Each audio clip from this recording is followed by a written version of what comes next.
how have you managed to silence the voices? And also tell me, did it take a toll on you emotionally in terms of anxiety? Did it how was it at that point?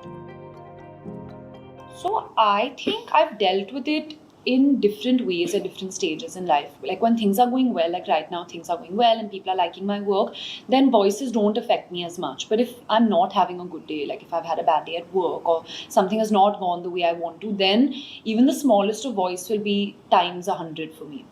Like for example, right after Liger released and it didn't do as well and whatever, there was a lot of chatter about it because I think people had a lot of expectations from the film.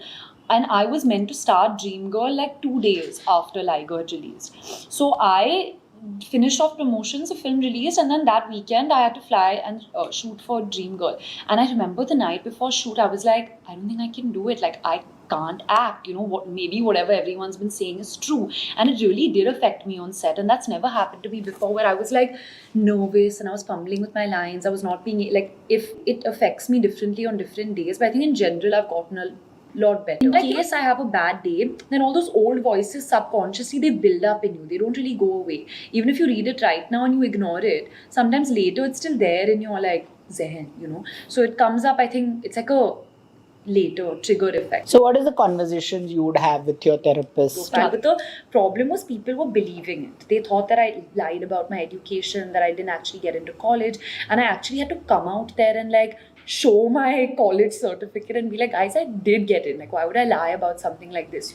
I'm very honest that I didn't eventually go and study, but I did get into college. And those few weeks also, I used to find it very tough to like go on set and shoot, because more than me, I think I was like, what are people thinking about me? Like what if the person behind the camera has read this article and do they think that I'm a liar? So I was getting very caught up about what other people think about me. So I think now over time I've kind of stopped caring about what people think, because you can't control it. At the end of the day, people are going to think what you want. And it's just, you have to just work, and that's the only way to, as you said, kind of silence people.